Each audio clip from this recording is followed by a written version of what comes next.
a la calidad de esas muestras microbiológicas que uno debe tomar dependiendo del caso para poder ser procesadas y manipuladas. Y lo que uno trata en la medida de cuidar, está súper terrible con este viento.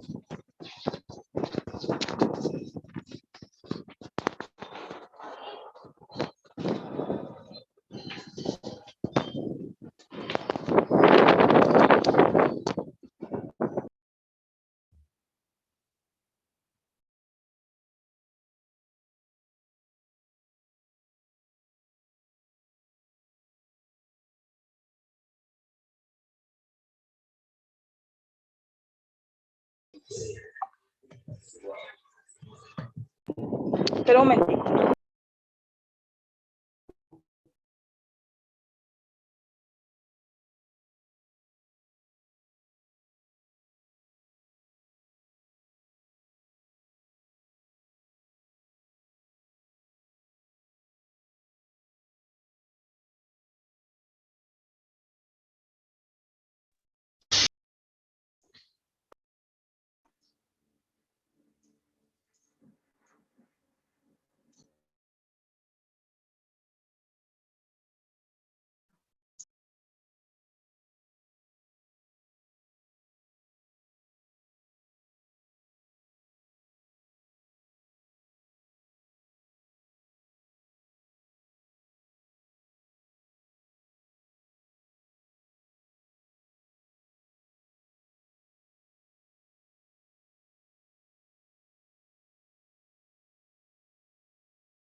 Aló.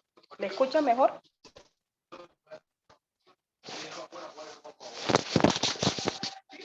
¿Sí me escuchan? Sí, señora. Aló. Ahora no se escucha entrecortado, ¿no? ¿Sí? ¿Ya no?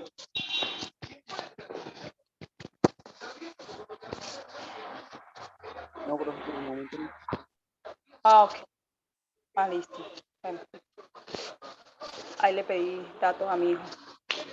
Bien, entonces como les decía, vamos a hablar un poco en relación a los tipos de muestras útiles en los exámenes microbiológicos y vamos a hablar algo en relación a pruebas de laboratorio utilizadas para la identificación de hongos, sobre todo hongos ambientales, porque pues si ya ustedes en lo que han visto de hongos se han dado cuenta que existen diferentes tipos de hongos y dependiendo el tipo de hongo, así se van a hacer las pruebas de laboratorio. Pues en este caso, lo que compete la parte de microbiología es más que todo asociada a los hongos ambientales y a los hongos de tipo superficial, los que producen todas esas micosis a nivel de las manos, de los pies, de la cabeza, de la piel, pues es básicamente como eso y es lo más común que se puede observar en estos pacientes.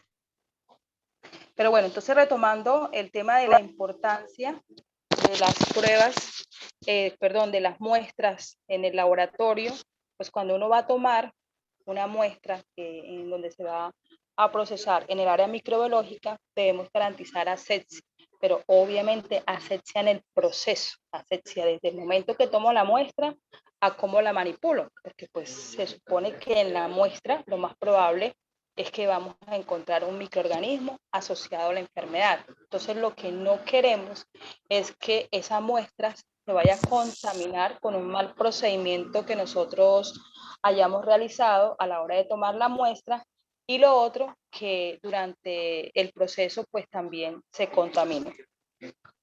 Otra cosa a tener en cuenta es que la cantidad, o sea, que la cantidad sea suficiente y adecuada para hacerlo. Entonces acá en el manual nos dice que en la toma de muestra la calidad diagnóstica en el laboratorio de microbiología va a depender obviamente de la cantidad, de la calidad de la muestra que yo voy a recibir. Entonces yo tengo que tener unos criterios de aceptación o de negación. Entonces, esto basa desde el momento que la recolecto, cómo se transporta y cómo el laboratorio en el evento que tú tomes la muestra en otra parte. Pero si la tomas ahí mismo, en el laboratorio, pues va a ser menos la cadena de contaminación para la muestra como tal. Entonces las muestras deben cumplir unas indicaciones. Primero, tengo que verificar, o sea, que la muestra que llega es igual a la que aparece en la orden de laboratorio. Entonces, que el nombre esté completo, que la identificación sea la misma, el género, si es hombre o mujer, porque créame lo que esos errores se pueden cometer. Esto más que todo estamos hablando de los errores preanalíticos. Mirar si el paciente está hospitalizado y si lo está, si está en piso, si está en sala, si está en cama.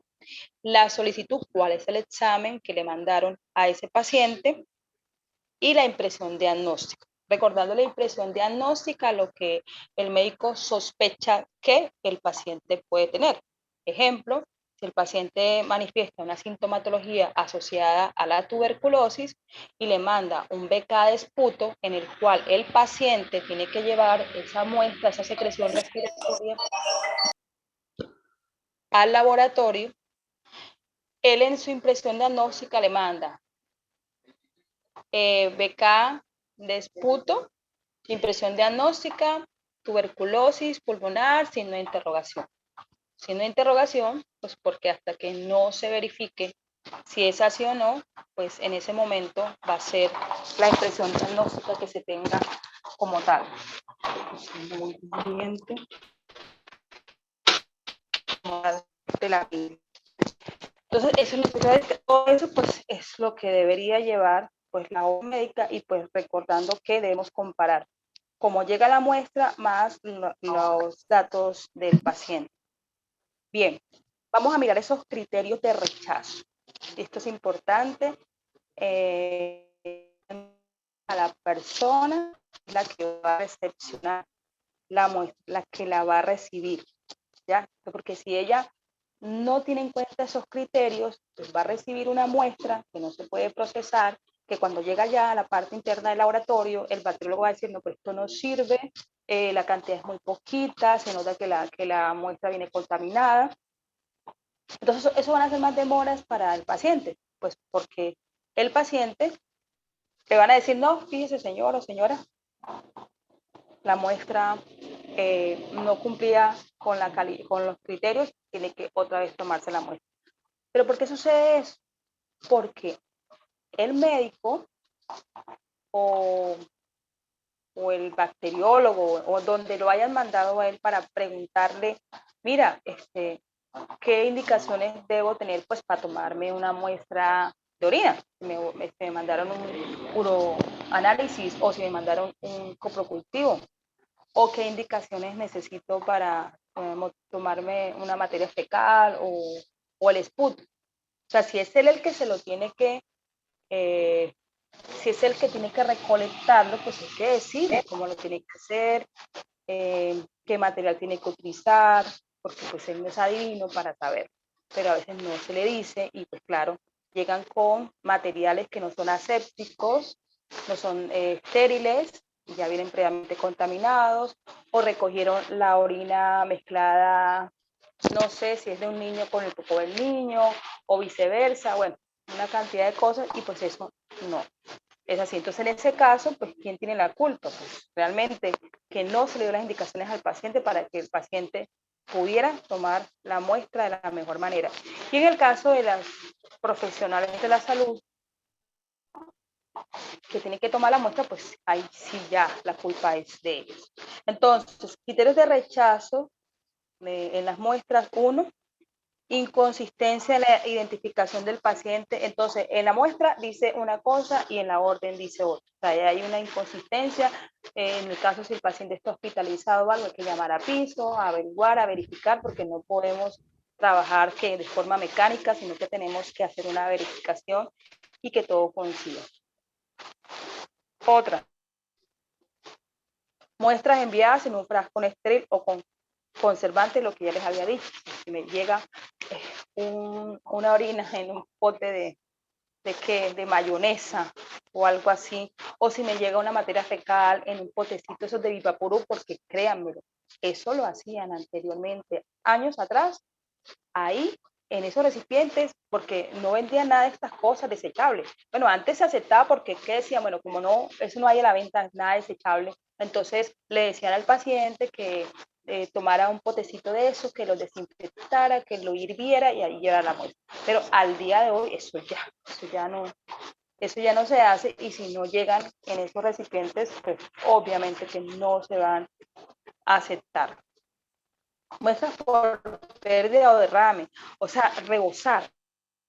Y eso también va de la mano porque no se le dijo al paciente cómo debía tomar la muestra, en qué cantidad. Entonces, llevó materia fecal en esos potecitos pequeños y me rebosó todo eso y así lo llevan al laboratorio. O sea, nada, eso no se puede aceptar. O también la orina, tomaron una cantidad de orina, taparon y eso viene todo chorreado de orina, tampoco se debe aceptar. O sea, no se debe rebosar las muestras biológicas cuando llega al laboratorio, sino tomar en una cantidad suficiente y adecuada. Entonces, es un criterio de rechazo. O en su efecto, muestras muy poquito. Mándale un parcial de orina y mándale un conchito, una cosita, mejor dicho, ni 2 mililitros de orina. O sea, prácticamente nada. Y así, entonces, eso también es un criterio de rechazo de la muestra. Muestras con evidencias de contaminación, que veamos que de pronto la orina viene contaminada con flujo o con menstruación, que viene así, que le digo, ¿usted tiene la menstruación? Ay, sí, y me tomé la muestra. No, muy diferente a que el paciente, o sea, esté teniendo un sangrado debido a que tiene algún cálculo o alguna otra patología. Entonces, es importante preguntarle al paciente esas condiciones para uno saber y por eso también es importante decirle que si se va a hacer un parcial de orina, qué condiciones previas debe tener. Y eso, ¿quién lo tiene que saber? Ustedes, médicos de formación, porque ustedes son los que están mandando el examen, ¿ok? Para eso, cuando el paciente es el que tiene que tomarse la muestra. O sea, es muy diferente cuando van y se la toman allá en el laboratorio, por lo menos un frotis de flujo vaginal, pues eso no se lo va a tomar el paciente, eso se lo van a tomar allá en el laboratorio, la auxiliar encargada les va a tomar las muestras a la paciente o también un frotis de flujo uretral, pues también se va a hacer ese proceso en el laboratorio. Esos son los criterios de rechazo. Entonces, ¿qué muestras se procesan en microbiología? Pues de todo un poco.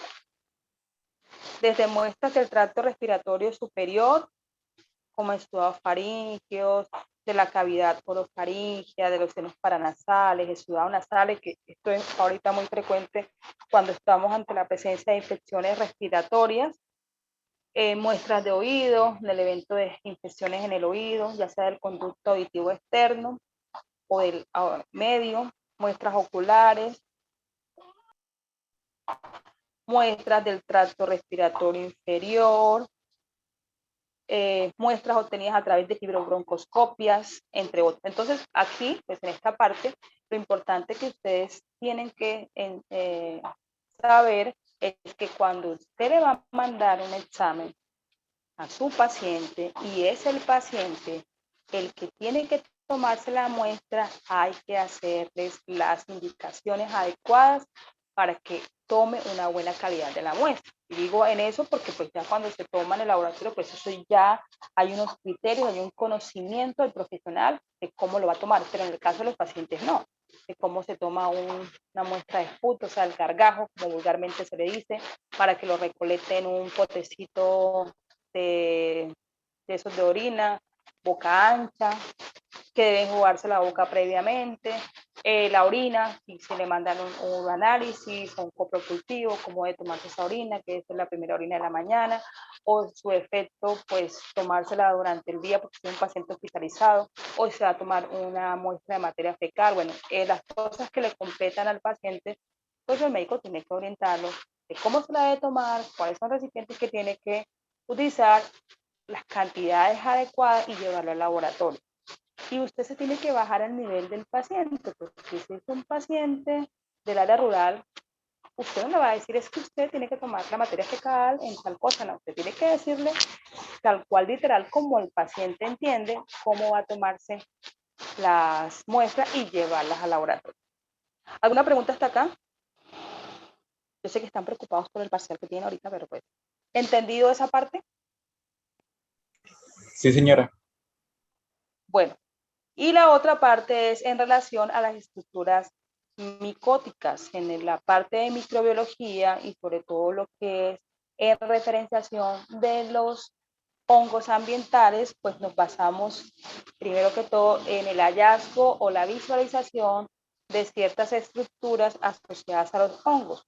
Obviamente esas estructuras son microscópicas y necesitamos sí o sí el microscopio para poder evidenciarlas. Pero a su vez también vamos a necesitar sustancias químicas que nos ayuden a evidenciarlas, como está el KOH y el azul del lactofenol. Ustedes van a averiguar cuál es la utilidad del KOH para la visualización de las estructuras micóticas y cuáles los componentes que tiene el azul del lactofenol para también mirar cuál es la utilidad que le damos para la identificación de los mismos. No sé si han escuchado la famosa prueba de KOH, que le mandan mucho ese examen de KOH a los manipuladores de alimentos, a las personas que proporcionan alimentos, a las personas que cocinan, todo les mandan lo que es la parte de KOH de uñas, de las manos, para ver si tienen algún honguito presente. Entonces le hacen raspados a nivel de cada una de sus uñas, le dicen vaya al laboratorio, no se aplique ningún tipo de crema, que de cada una de sus uñas y mirar si hay algún tipo de hongo, porque pues no sé en qué parte vayan de hongo, pero pues a nivel de hongos superficiales hay unos hongos que atacan los dedos, las uñas. ¿Sí ya han visto esos hongos o no? Chicos y chicas, Sí, ¿en qué van profe, en ya lo hongos? vimos. Sí, profe. Ah, bueno, los que producen la alopecia también, ¿sí los han visto? ¿Cómo se llama la que produce la alopecia? Sabemos el término alopecia, ¿no? ¿Mm? Alopecia es calvicie, ¿no? Es calvo. Entonces hay un hongo, ¿La tiña de cabeza? sí, pero esa tiene un nombre, si no me acuerdo, se llama piña capitis, ¿no? Tiña capitis, de capitis seca. Exactamente. Yo con una simple hebra del cabello, si la arranco del cuero cabelludo de mi paciente, yo puedo hacer un montaje perfecto con KOH, coloco en una lámina portaobjeto, coloco el pelito, le coloco una o dos goticas de KOH, le coloco un cubre objeto y observo al microscopio si se encuentra asociado a un hongo esa calvicie que el paciente está presentando. Es un examen rápido que me permite hacer. Bueno, pero antes de seguir hablando con eso, pues miremos que a nivel de los hongos ambientales, como les decía, que son hongos contaminantes, que son hongos que su deber ser no es ser patológicos, son oportunistas. Ellos van a encontrar la oportunidad de poder producir enfermedades. Y como son hongos ambientales, ¿por dónde entran? ¿Cuál es la vía de entrada? ¿Mm? ¿Cuál es la vía de entrada? Hongos ambientales. Respiratoria. vía Las fosas respiratoria. nasales. Exacto, por la vía respiratoria, muy bien, por las fosas nasales.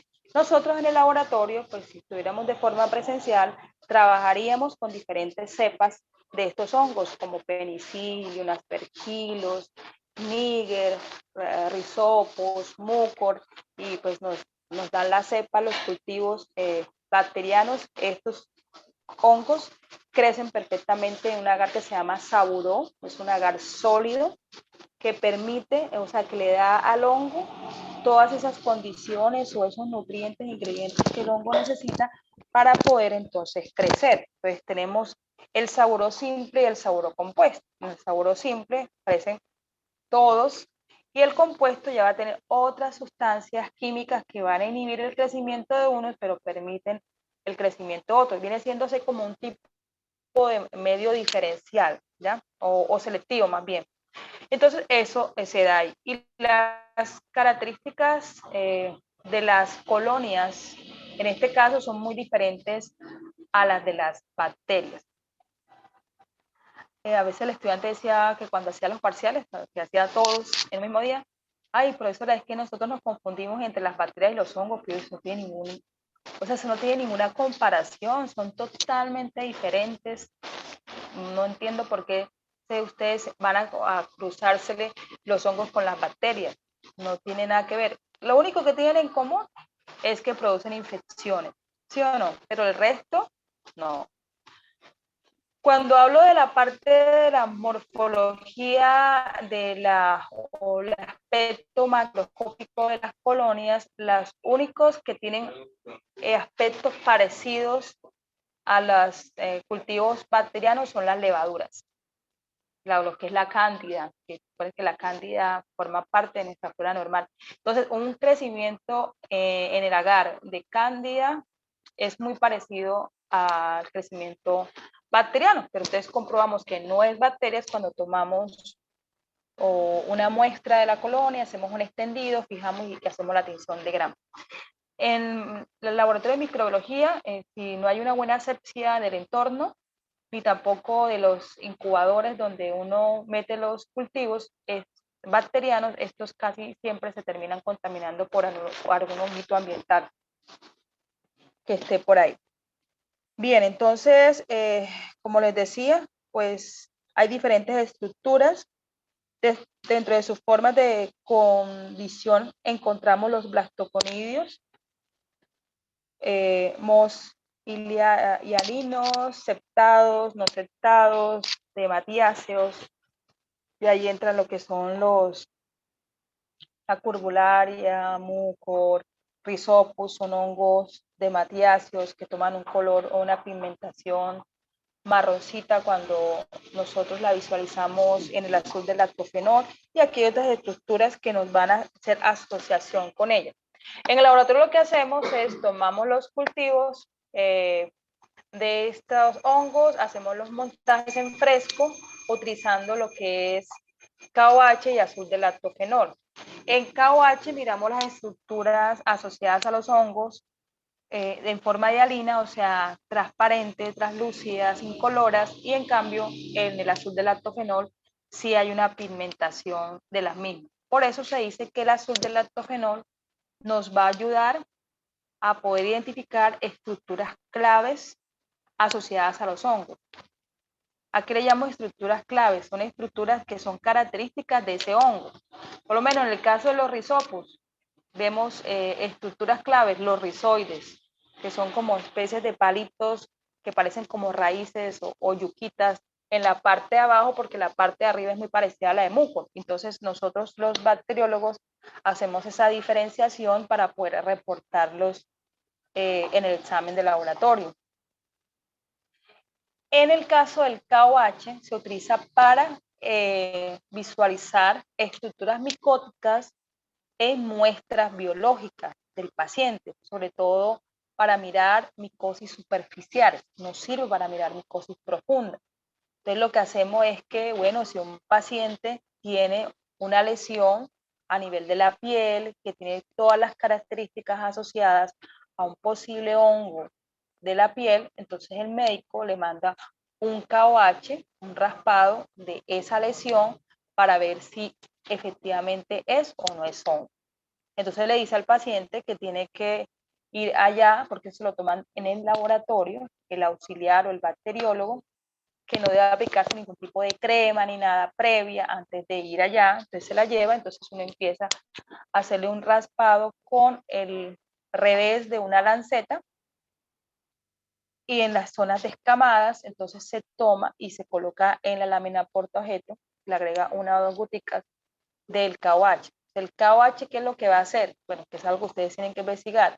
El KOH, el fin principal de él va a ser que solamente nosotros podamos observar las estructuras micóticas y que podamos desaparecer las que están alrededor. Ustedes me dirán después cuáles son las que están alrededor. Y dejamos por ahí que actúen por unos 30 segundos. Le colocamos la lámina cubre, observamos en objetivo de 10 y de 20 y lo que nosotros empezamos a buscar son conidios, que son las bolitas redonditas, o blastoconidios, que son como dos bolitas pegadas, o hifas. Entonces hacemos un barrido en la muestra y si observamos alguna estructura micótica como de las que estamos mirando acá, sobre todo lo que son conidios, blastoconidios o hifas, entonces decimos KOH positivo para hongo superficial, punto. Así se reporta el KOH, así le llega al médico, entonces, listo, ya, sí, ya comprobamos que sí, tiene un hongo y pues le manda el tratamiento. Esto lo podemos hacer con raspados de uñas, con el pelo de la cabeza, con todos los hongos de tipo superficial. Usted le puede mandar a su paciente la prueba de KOH, es una prueba rápida, que no tiene ningún tipo de problema y que podemos tener los resultados el mismo día. Y pues el azul del lactofenol no es para eso, sino es ya para cuando se ha hecho un cultivo previo y tenemos la siembra y queremos hacer la identificación del hongo que se encuentra ahí. Bien.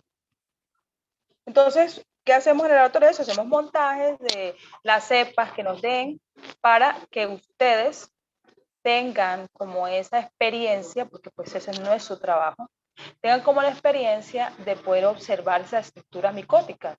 Algo que les gusta a ustedes los estudiantes es poder ver eso, ¿no? Eso es algo novedoso, que pues no es, es que lo vayan a hacer en su profesión, pero que pues es chévere irnos de la teoría a la práctica y que usted pueda descubrir ese mundo tan maravilloso que son el mundo microscópico de los microbios.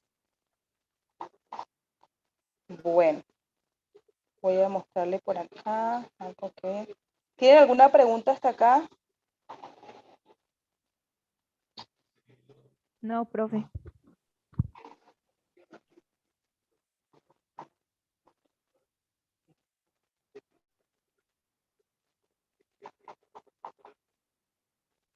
Pero a ver si le alcanzo a mostrar algunas cositas para ya terminar, porque este era como el tema del día de hoy. Les va a quedar como investigación, indagar qué otras tinciones. Está la tinción negativa que se hace con tinta china y esta es utilizada para evidenciar lo que es el criptococo neoforma, utilizando sedimento de líquido cefalorraquídeo para mirar tipos de meningitis asociadas con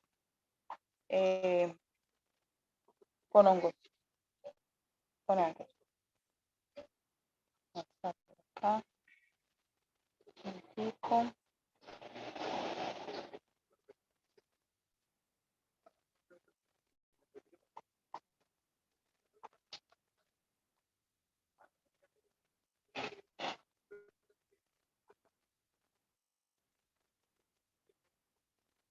A ver si puedo ver bien esto. ¿Sí lo ven? Sí, señora.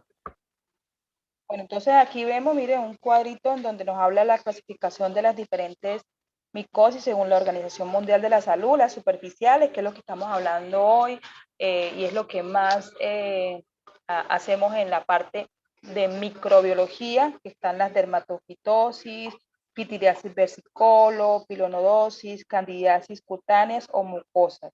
Están las de las subcutáneas, que son esporoticosis, eso ya son otras pruebas que se tienen que realizar para ese diagnóstico.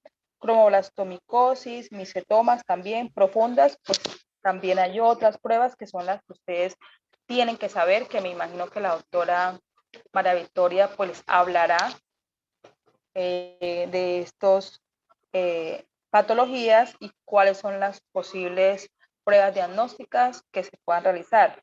Profundas como histoplasmosis, paracoccidiomicosis, coccidioidomicosis y oportunistas, candidiasis sistémicas, criptococosis, que como le decía, un examen rápido, fácil, sencillo, bueno, no tan sencillo porque tenemos que tomar y extraer el líquido cefalorraquídeo, es la tinción negativa que se hace con tinta china, literal, esa tinta china que venden en las papelerías. Se toma una gotica del sedimento del líquido cefalorraquídeo, se le coloca una gotica de tinta china negra, se coloca el cubre y eso empieza a hacer como se difumina esa combinación, y el negro lo que va a hacer es el fondo negro para que se puedan encapsular las esporas.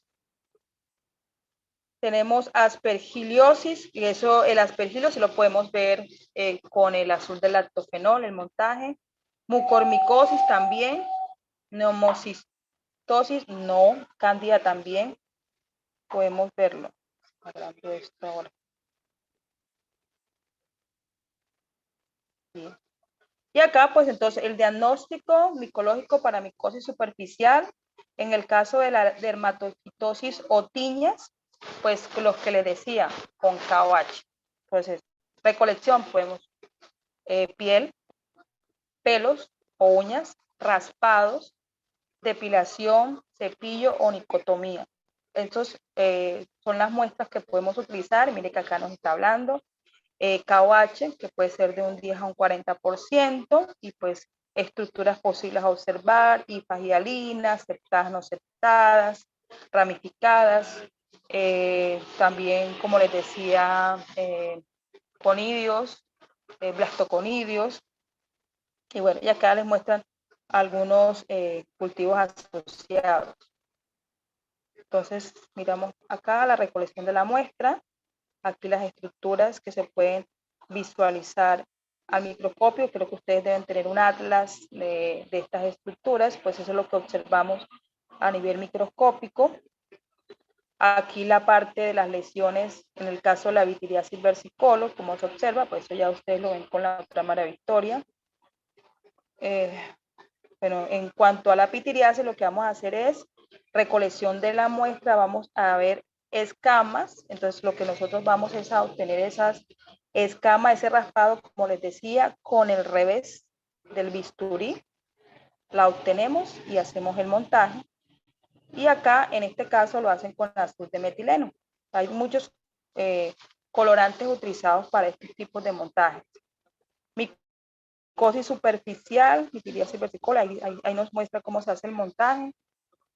Hay otro que se hace por medio del método de la cinta adhesiva. En vez de colocarle un cubre, le coloca una cinta. O sea, se le coloca ahí en la muestra, se coloca el azul de metileno y se coloca un pedazo de cinta. Pero que no fue la diapositiva.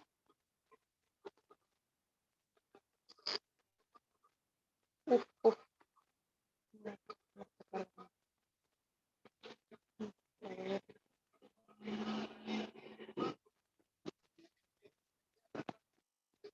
Se me fue por acá.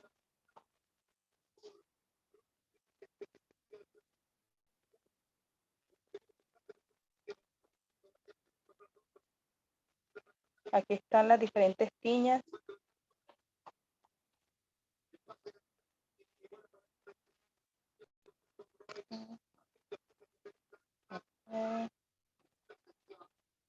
cándidas, cutáneas y de mucosas en la boca, en las uñas, ahí en las partes íntimas. También lo mismo, buscamos escamas que se encuentren ahí y también hacemos el montaje con KOH. KOH es como lo más común y pues también podemos hacer cultivos en siembra en agar saburó con o sin antibiótico, es lo que le hablaba de saburón simple y saburón compuesto. Entonces, cultivos para levaduras. Aquí se ven las diferentes pigmentaciones que se pueden dar por cándida. Mire que es muy parecido el aspecto al de las bacterias y las tonalidades que toman utilizando algunos medios específicos para ello.